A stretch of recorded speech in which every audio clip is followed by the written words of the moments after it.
Right. So I wanted to talk a little bit about alcoholism and drug addicts because I was just wanting to touch a little on and just touch on this a little bit and share some thoughts with you. Maybe you might find them useful in your own life because I've spent a lot of time looking at people who are on the darker side of humanity, people who are alcoholics, drug addicts, people who are into criminal activity, people who are into corruption, all of these different aspects of life I've looked at, and I've spent a lot of time around alcoholism and addicts. So I wrote down four things here that I want to share with you. Maybe you might find them useful yourself. So the first thing that I wanted to talk about is really about choice and the power of choice. In fact, the way that I wrote it is abstinence-based recovery. So I think that a lot of people really underestimate the power of the human spirit. I've been trying to figure out what is the best way for somebody to overcome an addiction, whether that be somebody who is addicted to heroin, somebody who is addicted to meth, somebody who is addicted to cocaine, or somebody who is an alcoholic. How can they overcome this addiction? And essentially, what I have found is that a huge percentage of the individuals who become anomalies, people who actually manage to do it, a huge part of that is choice. A huge part of that is the power of the human will and the human spirit. Because a huge part of it is somebody saying, I don't want to do this anymore, and them not doing it anymore. You know, it's interesting because I'm a qualified hypnotherapist, and when I first became a hypnotherapist, I thought that the easiest way for somebody to come off, to quit smoking, which is a common one that people come to hypnotherapy for, or to lose weight, I thought that most people would be able to use patches, or it would be to be the kind of individual who has a personal trainer, or all this kind of stuff. But the reality of life is that a huge part of hypnotherapy is somebody making the decision that they're not going to do, that they're either going to lose weight, irrelevant of what happens, irrelevant of the consequences, or they're going to quit smoking, irrelevant of what's going to happen, is relevant of the withdrawals.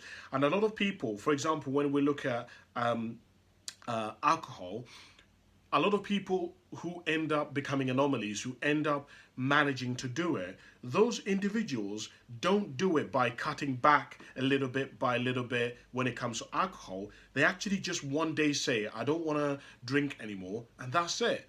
Some people may go to rehab, some people may go to a clinic, but the reality of life is, and this is based on the research that I have found based on anomalies, people who manage to do things that seem impossible, is that a lot of these individuals manage to do this with willpower. And so what it's led me to realize is, I don't think that a lot of people really understand the power of their will. I don't think that a lot of people really understand what can happen when a human being says, well, that's it for me. I'm not going to do it, Cass. I'm not going to smoke anymore. I'm not going to gamble anymore, Cassim. I am not going to touch a drink for the rest of my life. I don't think people really understand the power of that. Now, obviously, when I say that, that doesn't mean that they're not going to get withdrawals. That doesn't mean that they're not going to want to drink at times. That doesn't mean that they're not going to stumble and fall at certain times. Of course not. They're going to. We're all human. And it's an extremely difficult thing to overcome alcoholism or a drug addiction. But I would encourage you in your own life, if you are somebody who feels like, or is been indicated to, that you do have an alcohol problem or a drug addict or a drug addiction, to really look at the power of your will, to really look at your spirit, to really look at the power of choice and the power of saying, I'm not going to smoke anymore. I'm not going to drink anymore. I'm not going to do heroin anymore. I'm not going to drink alcohol anymore. And I think you will be surprised at how strong you are. You will be surprised. You know, I always say to people that it's always funny that people who've been through hell always think that they can't make it out of the darkness, because if you've managed to go through hell and abuse, because the whole reason why you're either turning to alcohol or you're turning to drugs is in part because you're trying to escape something, is in part because you don't want to deal something, whether that be an abusive family member, whether it be society, whether it be trying to figure out what your purpose is, what you want to do with your life, whether it be debt, whatever it may be. We're trying to escape something. And it's always fascinating for me that so many of us don't understand that we've been through so much in our lives and we've survived that, and yet we don't think that if we quit that we're going to be able to survive. It's always bamboozled me. But I just want to firstly just start off with that point and just say to you, don't underestimate how powerful the human will is. Don't underestimate how powerful you are, and the power of choice. The, sec- the second thing that I wrote down here is I wrote down mental, spiritual, emotional, deal with the root problem.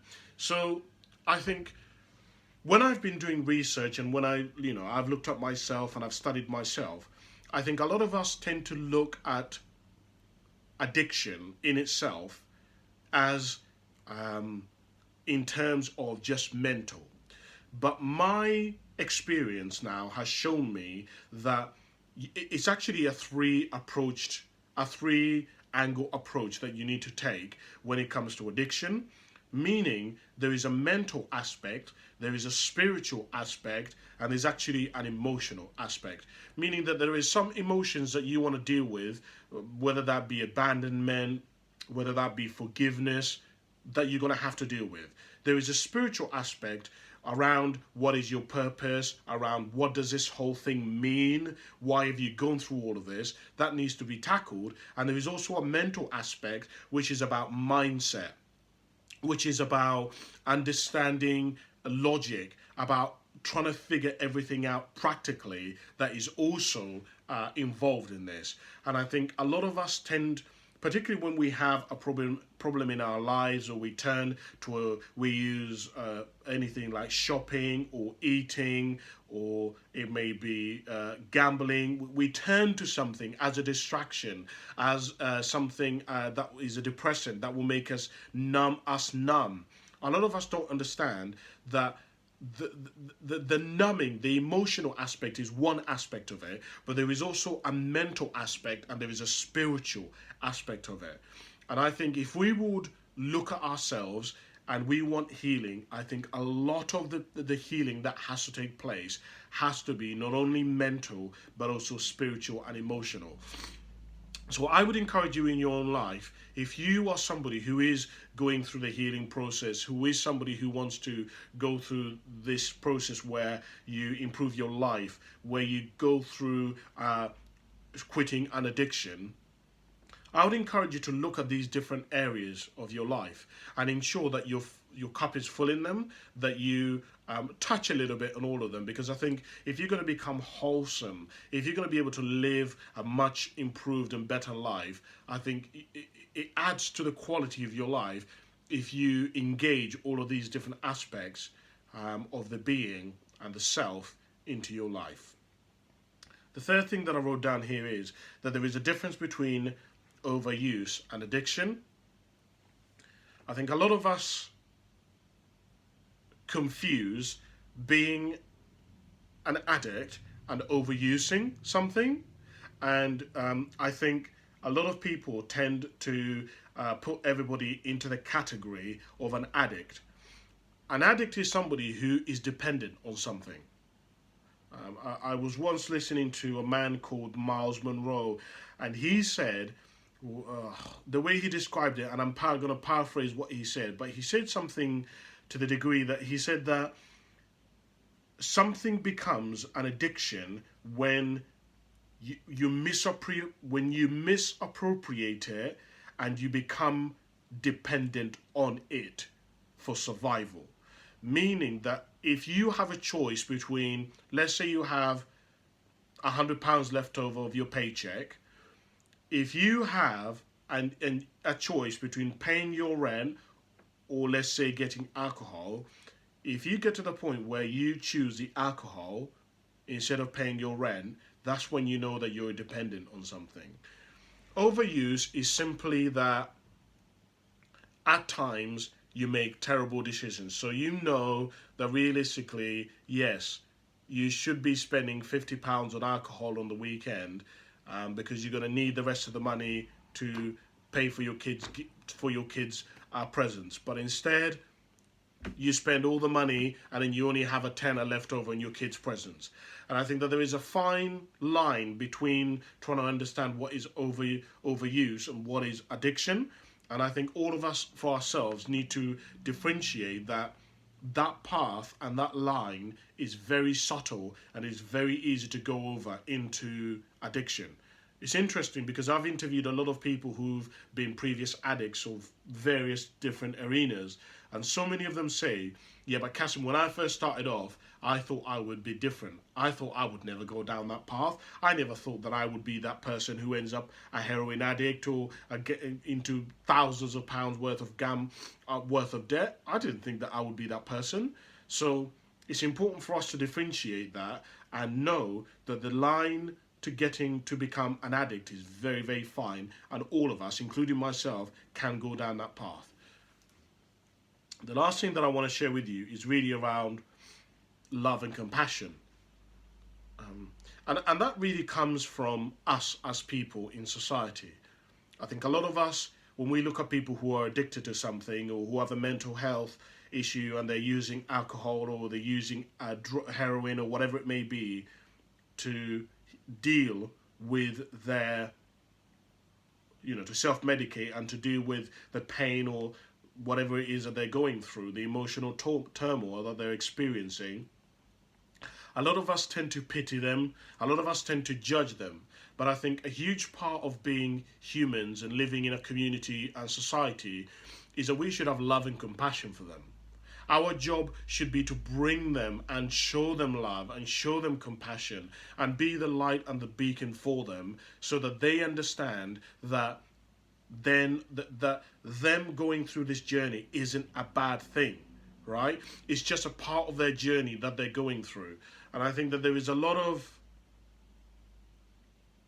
negative connotations which are associated with drug addicts, with people who are homeless.